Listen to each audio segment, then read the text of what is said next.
morning and welcome to the Laws of Love.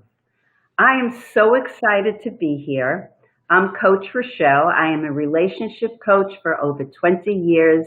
I've had the honor of being on the Oprah Winfrey Show, and I have a great guest. But before we get to my delicious friend, Ann Marie Sorrell, who has honored me today, I'm going to just do some stuff before we get to her. Like, I want to share with you that Dennis Paul from Chronic Wellness International is a sponsor of mine for True Oldies Radio.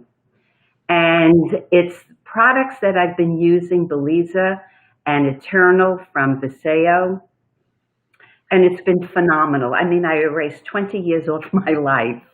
And it's believe in your beauty. And you know, your beauty, I believe, and I know Ann Marie will definitely back this, your beauty comes from within and out.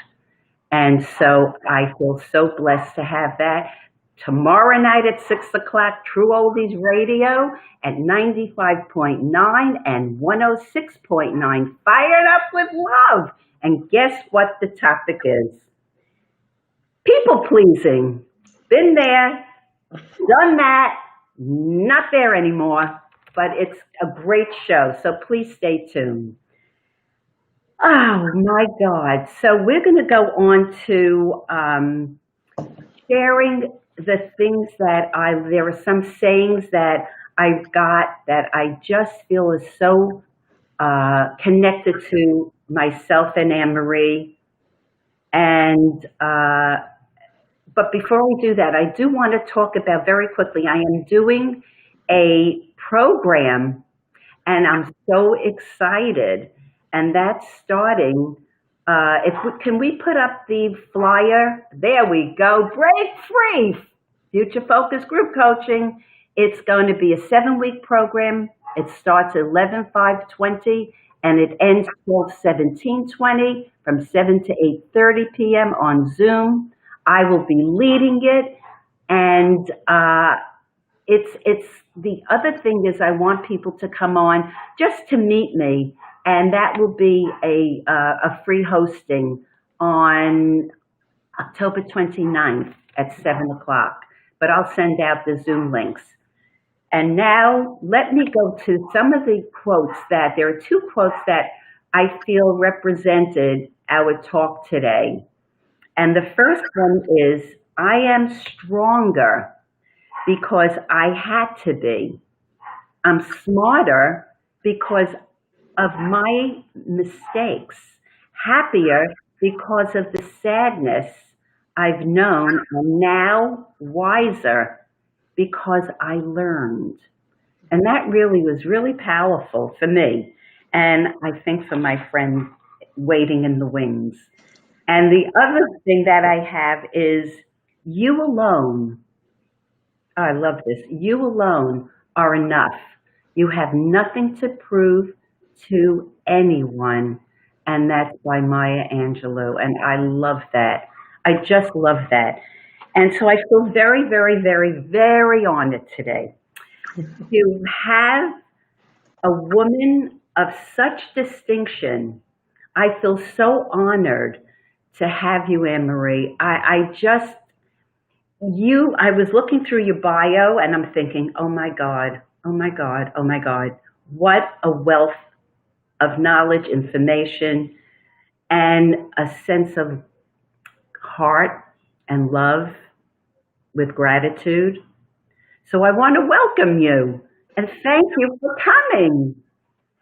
Well, thank you so much for having me, Coach Rochelle. I am super excited about today's show. And it's interesting that you said you introduced yourself as being an Oprah, because I consider you my local Oprah. That's an honor. That's an honor coming from you. Absolutely.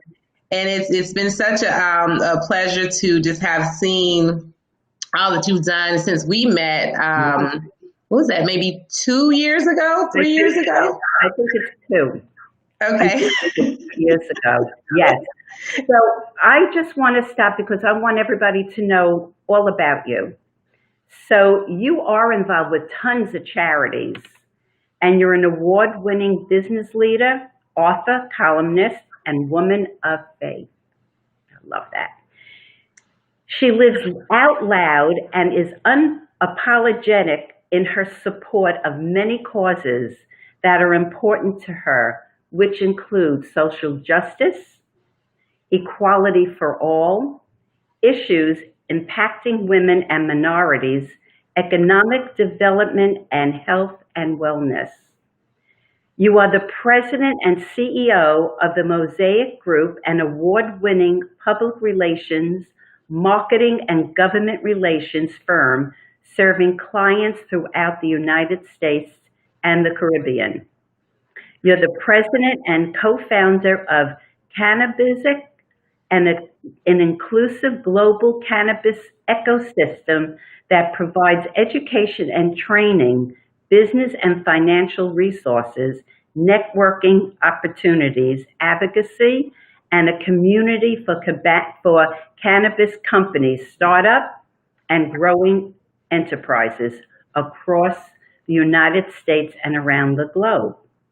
You are also an author of Chronicles of a Serial Dater. What a title. A journey through the good, bad, funny, and steamy dating and relationships told through short stories that all end up with a tip for the ladies and a tip for the fellas on lessons learned from each situation. I don't know, with all of this, I don't know, do you ever sleep? Few hours a night. That's it? Oh my God. But you know what? I loved your law of love, and that's bitterness and love can't live together in the same heart. Yeah. Oh my God, is that the truth or what? It's very true. It speaks volumes. It really and truly does. Oh my God, when I saw this and I'm thinking, and I even wrote to you, I said, there's so much. I mean, how do I have this amount of time to really put in to what I want you to share with the audience? So you came up with some questions.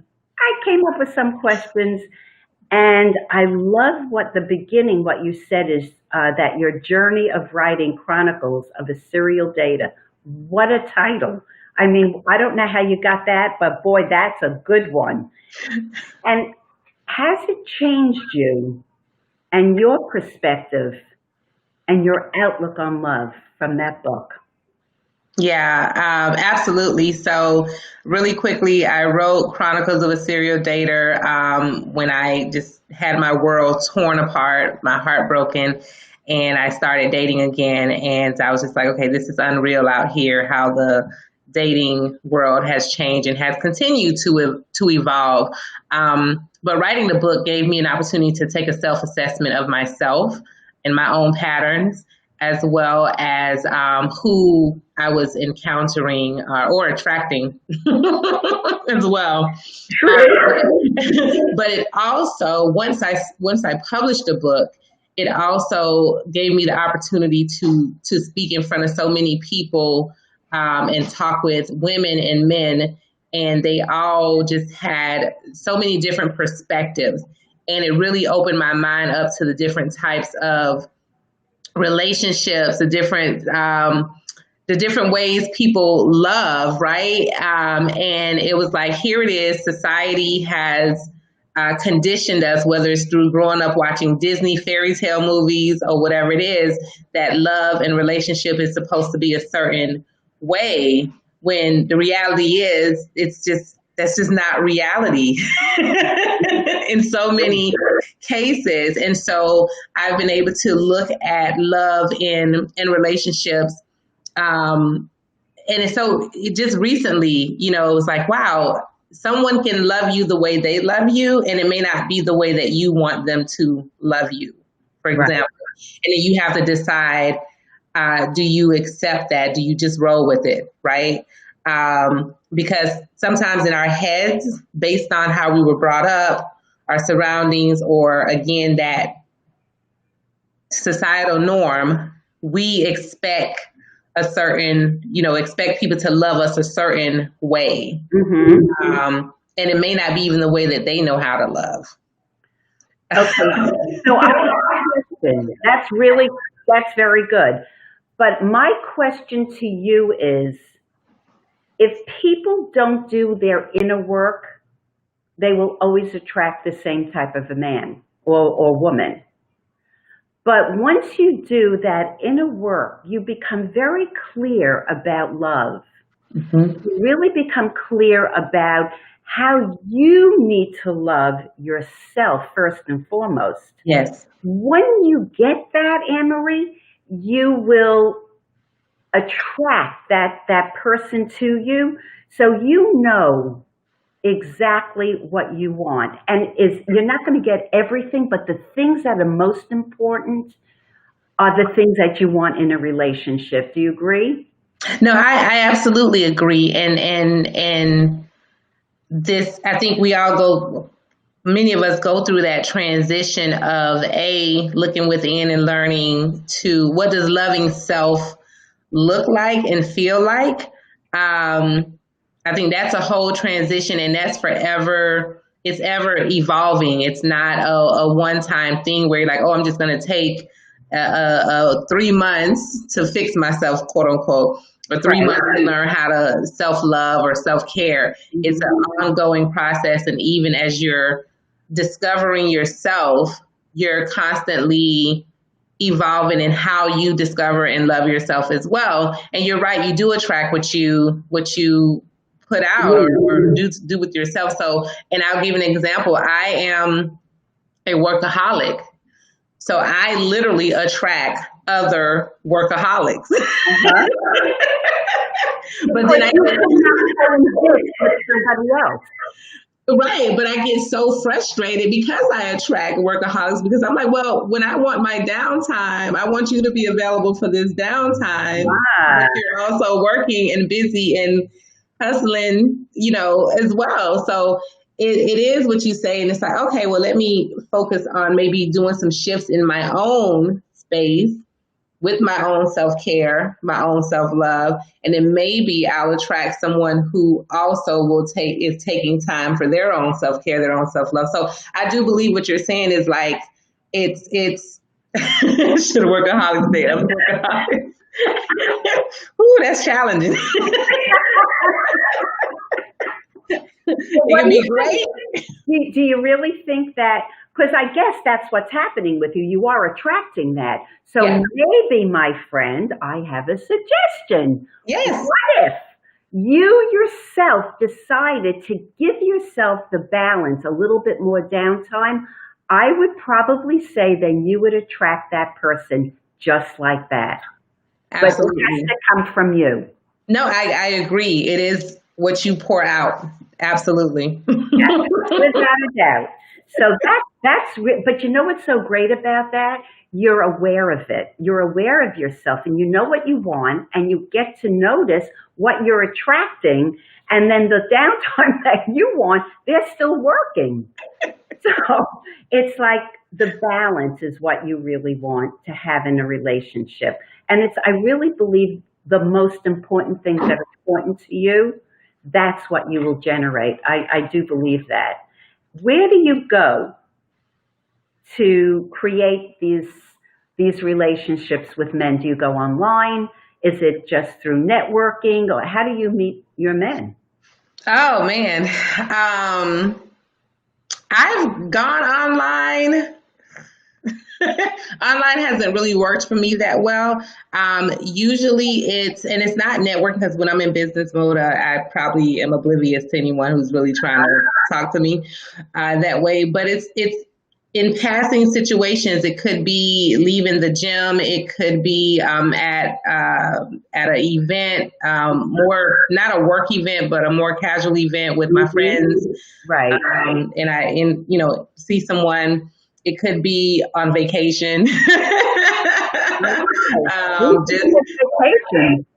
Or just going out by yourself and having a drink. I've actually experienced the best time that I've met guys is when I'm by myself, actually, not with my girlfriends. we have Loretta wants to know. First, she said they would definitely understand each other, but there could be less time together. Then Loretta said, you must be aware to be able to truly understand. Yeah, Does that resonate? it does. You do have a better understanding of a person who has kind of the same energy, whether, if they're a workaholic, you're a workaholic, or they're just, very set on their, let me not say workaholic, if they're very set on their goals and what Right. they're trying to build and accomplish, and you're set on your goals and what you're trying to build and accomplish, there is an understanding for sure, but there is definitely less time together. So I have a question. I'm looking for a man, honey. So, this is what it is. Where is the best place, do you feel, to meet a man? I think it's based on your interests. So your interest plus potentially what a man would be interested in. So, for example, if you're into really healthy eating, going somewhere like a veg fest, for example, Yeah. would be great because there's probably like-minded men there. If you're into sports, then being around the sports that you're interested in would be likely that there's a guy there. If you're into the arts, going around events that are arts. But I will say, if you're interested in meeting a man, don't hang out with a bunch of women. That's true. That is very, very, very true. And now that we have COVID, is it the same opportunities to meet men? Oh, it's difficult in COVID. And I'll say why, because I think now more than ever, you have to be you had to be cautious before, and there were a lot of other safety challenges. But Yes. now you're talking about just even your health safety with how you breathe around a person, right, and talk around a person. So it's a bit more challenging. But what I think COVID has presented, especially if you meet someone online, or if you've met someone for the first time or through a mutual friend, and you're able to really talk over the phone, and get to know each other, it creates time and space. True. I think COVID has created a great deal of time and space for people to really talk and get to know each other. In addition to that, I think it's great because not great for COVID, but now you can say, okay, well, why don't we go walk in the park, socially distanced, mask on. Again, it gives you another place of time and space to get to know each other and interact with each other versus the hookup culture had to kind of be put on hold. Yeah. I think it was put on hold for me. It was. The question I have, and do you feel that you need to have love to create everything you want in the areas of your life? Do you feel that in your business, in your personal relationships, in your health and well-being, in your finances, do you feel that love has to come into that to be able to create a successful life?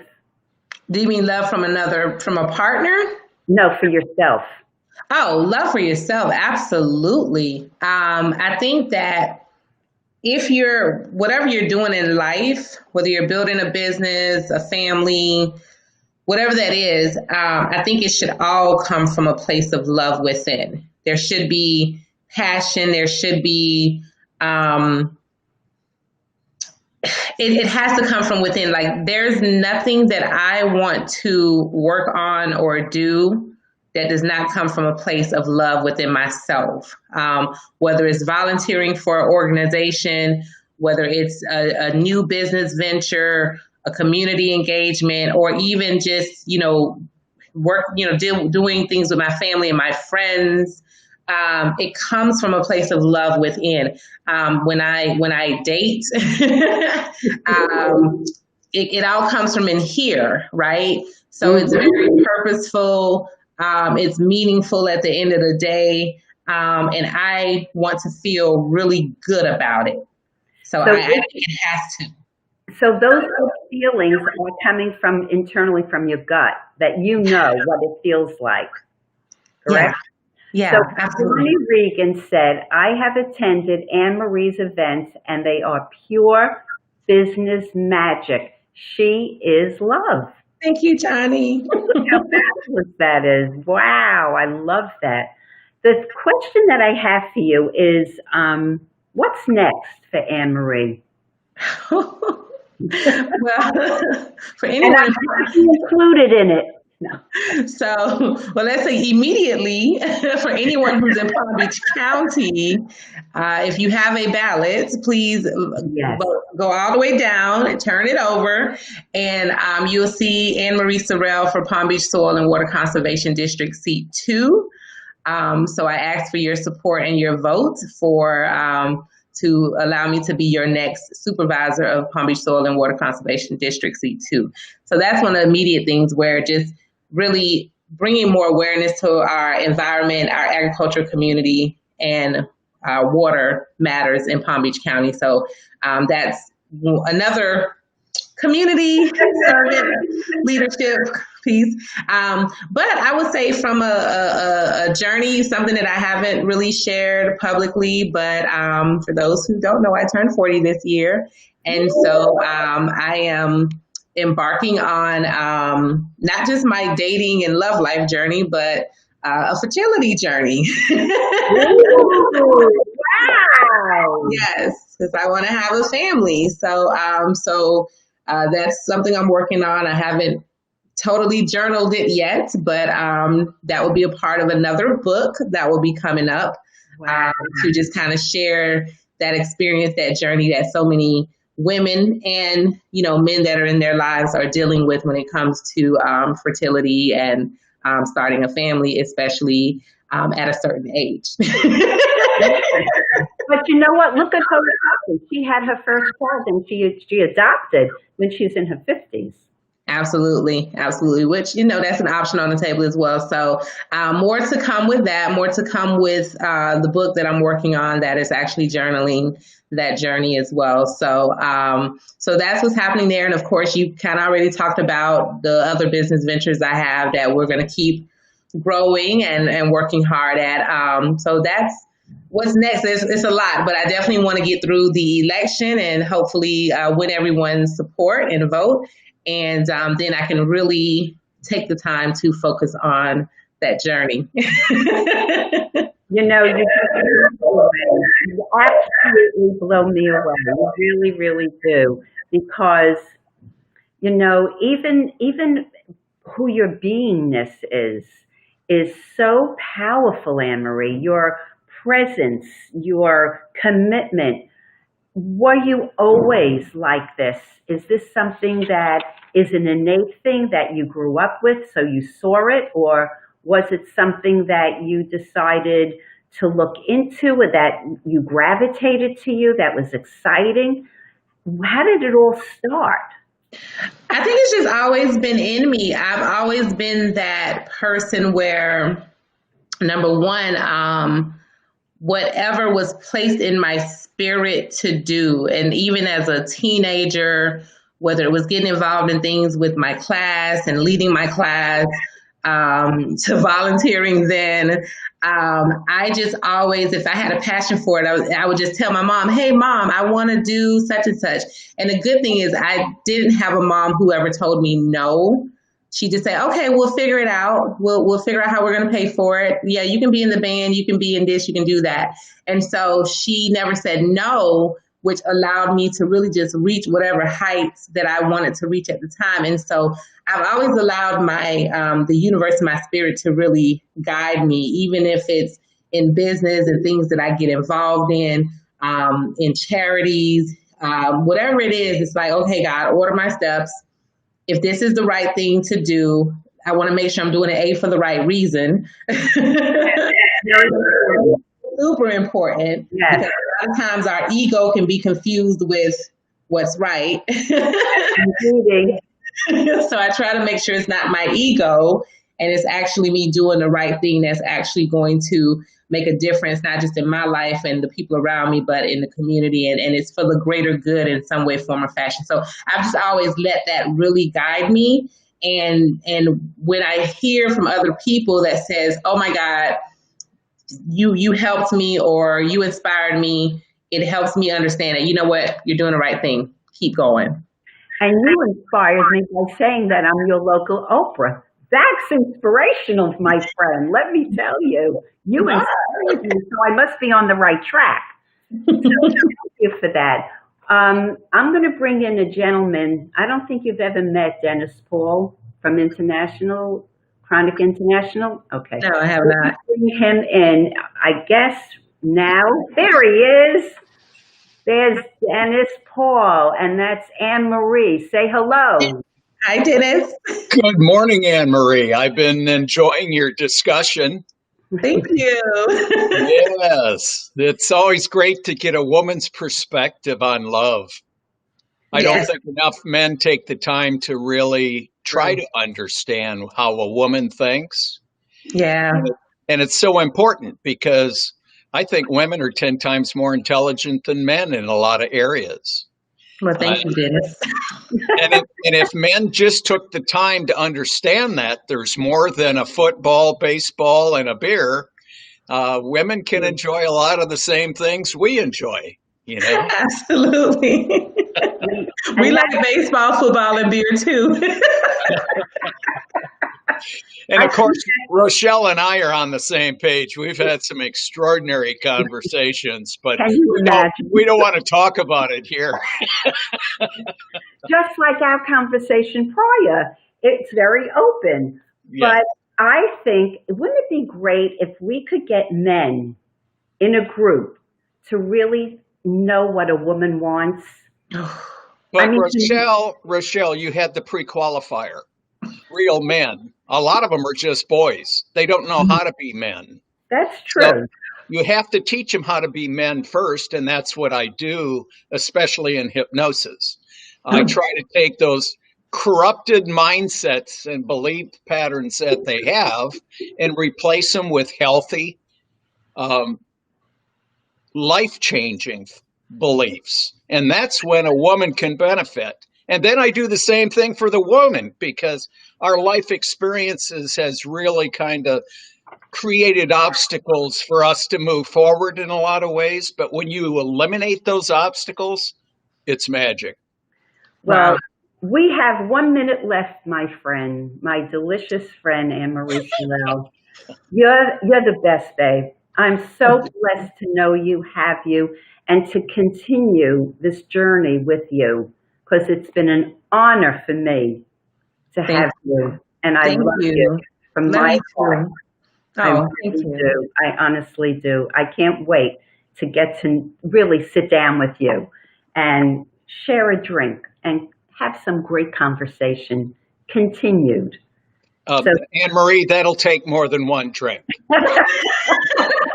I am here for it, Dennis. I'm here. Listen, Rochelle, when you're ready, we'll make that happen. Well, preferably after November 3rd, but yes. Absolutely. So let's vote for you, girl. Let's vote for Ann Marie. And I guess that's the show. We're wrapping it up. Well, thanks for having me on the show today. I look forward to connecting at another later date as well. Yes, we will. Love you back. And thank you. Mwah. Love to you. I love you too, babe. All right. Okay.